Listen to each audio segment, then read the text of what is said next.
మీ time బాలేదు అనుకోండి, మీ జీవితంలో మీరు ఊహించని చిత్ర విచిత్రమైన పరిస్థితులు ఏర్పడతాయి. అవునా?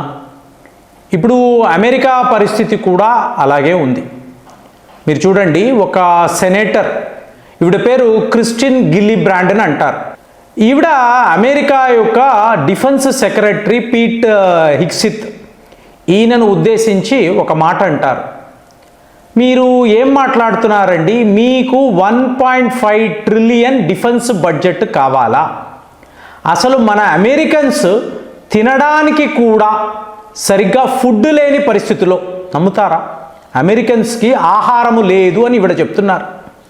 సో అలాంటిది మీరు ఇరాన్ యుద్ధము అని చెప్పి ఇన్ని ట్రిలియన్స్ ఆఫ్ డాలర్స్ అడుగుతారా?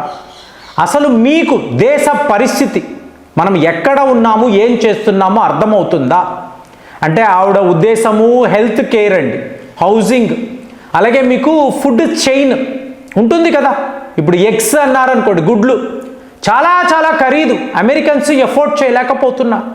అలాగే పళ్ళు, సూపర్ మార్కెట్స్లోకి వెళ్ళి పళ్ళు కొనాలి అంటే కూడా కష్టమే. అంటే అలాంటి ఇన్ఫ్లేషన్ ఉన్నప్పుడు, ప్రజలు కష్టపడుతున్నప్పుడు, అమెరికన్స్ కష్టపడడం, పేదరికము, ఆహారము లేకపోవడం, ఇది ఒక సెనేటర్ మాట్లాడడం. ఇదే చెప్తున్నా, మీ టైం బాగాలేదు అన్నప్పుడు ఇవన్నీ వస్తాయి. సో ఇప్పుడు నీకు ఇంతంత డబ్బు మేము ఎందుకు ఇవ్వాలి, ఇన్ని బిలియన్స్ ఆఫ్ డాలర్స్ ఎందుకు ఇవ్వాలి? సో ఫైనల్గా జరిగింది ఏమిటి?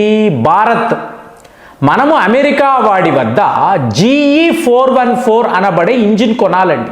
అంటే ఆమ్కా అంటారు కదా, అడ్వాన్స్డ్ మీడియం కాంపాక్ట్ ఎయిర్క్రాఫ్ట్. దీనికి సంబంధించిన ఇంజిన్ మనము GE అనబడే సంస్థ వద్ద కొనాలి. అంటే GE అనేది ఒక ప్రైవేట్ సంస్థ, వాళ్ళు ఇంజిన్లు తయారు చేస్తారు. తరువాత అమెరికా యొక్క మిలిటరీ కాంప్లెక్స్ వాళ్ళు ఈ ఇంజిన్స్ని అమ్ముతారు. ఇది కాంట్రాక్ట్. టోటల్గా ఇవాళ భారత్ ఈ ప్రాజెక్టును తన్ని తగలేసింది. మాకు వద్దునే వద్దురా, నీ ఇంజిను వద్దు, నీతో వ్యాపారము వద్దు, డిఫెన్స్ టైస్ అసలే వద్దు అంటే భారత్ లాంటి దేశము, వీళ్ళు 5th జనరేషన్ యుద్ధ విమానాలు తయారు చేస్తున్నారు. ఒక అతి పెద్ద ప్రాజెక్టు అమెరికాకు అప్పచెప్తే వాళ్ళ యొక్క మూర్ఖత్వము ఏ స్థాయిలో ఉంది అంటే ఇంత పెద్ద ప్రాజెక్టు పక్కకి వెళ్ళిపోయింది. సో డొనాల్డ్ ట్రంప్కో, ఈ పీట్ హిగ్సిత్కో ఎవ్వరికి, వాళ్ళందరూ పూర్తిగా స్వార్థములు, తమ ఫ్యామిలీ వ్యాపారము కోసము దేశం యొక్క ఆర్థిక వ్యవస్థను పణంగా పెడుతున్నారు. ఇప్పుడు మరి ఇంతంత డబ్బు అడుగుతున్నారు కదండి, 1.5 ట్రిలియన్ అమెరికన్ డాలర్స్ అంటే ఎంత మొత్తం?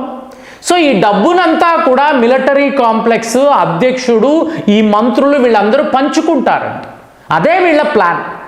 ఇది తెలితే సెనేటర్స్ అడుగుతున్నారు, ఇంత అవినీతియా, ఎందుకురా? మరి అలాగే తయారైంది. మరి భారత్ వైపు నుంచి వార్తలు ఏమిటండి? Rolls Royce. So Rolls Royce ghost మీరు వినే ఉంటారు, రోల్స్ రాయ్స్ ప్రాంతం అంటారు. అంటే ఒక 8.95 కోట్ల నుంచి 10.9 కోట్ల దాకా ఉండే కార్లు. చాలా తక్కువ మంది మాత్రమే ఈ కార్లను కొంటారు. ఇంకా ఒకప్పుడైతే స్టేటస్ను బట్టే రోల్స్ రాయ్స్ కార్లు వాళ్ళు అమ్ముతారు. సో ఇప్పుడు వీళ్ళకి ఒక గోల్డెన్ ఆపర్చునిటీ అండి. ఎందుకు అంటే రిలయన్స్ లాంటి దిగ్గజ సంస్థ రోల్స్ రాయ్స్తో కలిసి భారత్లోనే ఆత్మనిర్భర్ భారత్, సో ఈ ప్రాజెక్టు కింద వీళ్ళు 5th జనరేషన్ ఇంజిన్లు తయారు చేయబోతున్నారు. అంటే డిజైనింగ్ అనండి, ప్రోటోటైప్ అనండి, మ్యానుఫ్యాక్చరింగ్, టెక్నాలజీ మొత్తము ఇక్కడ భారత్లోనే. ఇంకెందుకండి అమెరికా? అంటే ఎంత గొప్ప అవకాశం ఇచ్చాము, అహంభావముతో, గర్వముతో విర్రవీగి ఇంత పెద్ద ప్రాజెక్టును పోగొట్టుకున్నాడు. సో ఇది ఎలా ఉంది? రిలయన్స్ వాళ్ళు మీకు అక్కడ ల్యాండ్ ఇస్తారు, మీకు మ్యానుఫ్యాక్చరింగ్ ఫెసిలిటీస్, మ్యాన్ పవర్, మీకు అలాగే తక్కిన లాజిస్టిక్స్ సర్వము రిలయన్స్ వాళ్ళు ఇస్తారు. మీకు రోల్స్ రాయ్స్ వాళ్ళు ఏం చేస్తారు? వాళ్ళ ఎక్స్పర్టైజ్, వాళ్ళ టెక్నాలజీ ఏ లెవెల్లో వాళ్ళు ఉన్నారు అంటే మీకు టెక్నాలజీ ట్రాన్స్ఫర్ చేస్తాం. అలాగే మీకు ఇంటలెక్చువల్ ప్రాపర్టీ ఓనర్షిప్ ఇది కూడా భారత్కే ఇస్తాము.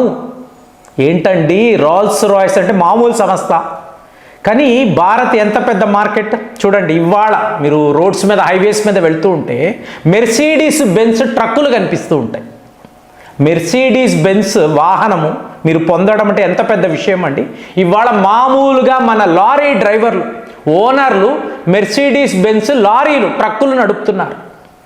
సో మరి అలాంటప్పుడు రోల్స్ రాయ్స్ వాళ్ళు ఎంత గొప్ప అవకాశాన్ని పోగొట్టుకున్నారు. ఇప్పుడు టోటల్ భారత్ చూడండి, మొత్తము తీసుకుంటే ఒక 700 రోల్స్ రాయ్స్ కార్లు మాత్రమే మీకు భారత్లో కనిపిస్తాయి.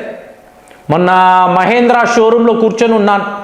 వాళ్ళ మేనేజర్ గారు చెప్తున్నారు, ప్రేమ్ గారు ఇది కొత్త మోడల్ అండి, ఈవీ మోడల్ అండి, మేము అనౌన్స్ చేసిన 2 గంటల సేపట్లో 60,000 కార్లు బుకింగ్ అయిపోయాయి. మనం ఏం మాట్లాడుతున్నాము, రోల్స్ రాయ్స్ 700 కార్లు టోటల్ ఇండియాలో. ఒక్క హైదరాబాద్ అన్నారు అనుకోండి, ఒక 30 కార్లు మాత్రమే మీకు కనిపిస్తాయి. అంటే ఎలాంటి మార్కెట్, ఎంత వెల్తియెస్ట్ పీపుల్ ఇక్కడ ఉంటారు, కానీ రోల్స్ రాయ్స్ వాడు అమ్మగలిగింది 700 కార్లు మాత్రమే. ఎంత పెద్ద మార్కెట్ను పోగొట్టుకున్నాడు. సో ఇవాళ ఏమంటాడు, రిలయన్స్ వాళ్ళతో నేను కలుస్తున్నాను.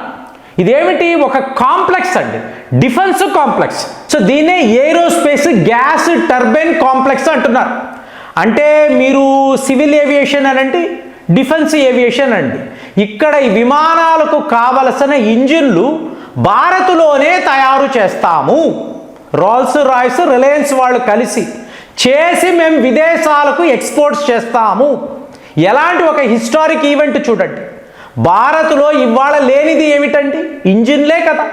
ఫైటర్ జెట్లకు కావలసిన ఇంజిన్లు మనము ఇక్కడ తయారు చేయలేకపోతున్నాం. డిఆర్డిఓ వాళ్ళు బుర్రలు బద్దలు కొట్టుకుంటున్నారు. కానీ ఇది అంత ఈజీ కాదు కదండి.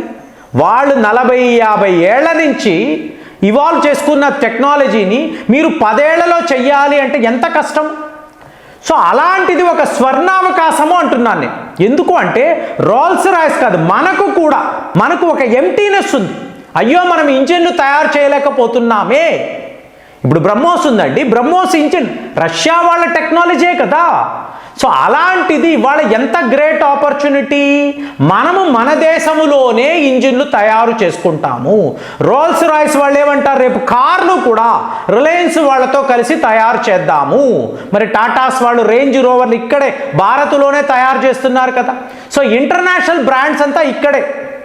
సో ఇది ఎలా ఉంటుంది, రేపు రోల్స్ రాయ్స్లు మీకు ఒక 10,000 కార్లు అమ్మగలిగారు అనుకోండి, ఎక్కడ చూసినా కూడా ఈ కార్లు ఉంటే భారత్ ఒక రిచ్ కంట్రీగా కనిపిస్తుందండి.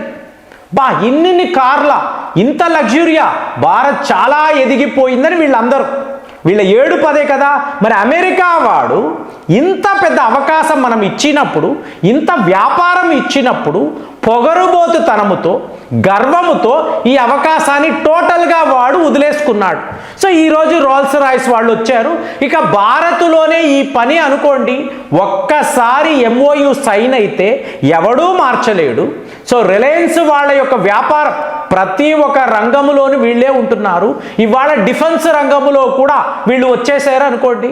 ఆల్రెడీ టాటాస్, మహేంద్రాస్, అదానీస్ ఉన్నారు. కానీ ఇప్పుడు ఈ ప్రాజెక్ట్ యొక్క వాల్యూను చూడండి. భారత్లోనే మీ ఫైటర్ జెట్స్కి కావలసిన ఇంజిన్లు తయారు చేస్తున్నారు అనుకోండి, మన రూపురేఖలు మారిపోతున్నాయి కదా. సో ఒక పెద్ద వాక్యూమ్ అనేది ఇవాళ ఫుల్ఫిల్ అయిపోతుంది కదా.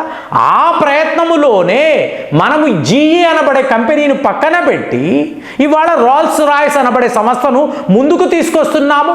నువ్వు ఫైటర్ జెట్స్ ఇంజిన్లు తయారు చేయి, రేపు కావాలంటే నీ కార్లను కూడా కలిసి జాయింట్ వెంచర్గా మనం తయారు చేద్దామని ఒక అతిపెద్ద ఆఫరు, ఒక అతిపెద్ద ట్రేడ్ డీల్ జరిగిందండి. మరి రిలయన్స్ వాళ్ళు, రోల్స్ రాయ్స్ వాళ్ళు కలిసి భారత్కు ఈ ఇంజిన్లను సక్సెస్ఫుల్గా తయారు చేస్తారని మీకు అనిపిస్తుందా? మీరేం ఆలోచిస్తున్నారు? కామెంట్స్లో రాయండి. మళ్ళీ వచ్చే వీడియోలో కలుద్దాం. జై హింద్.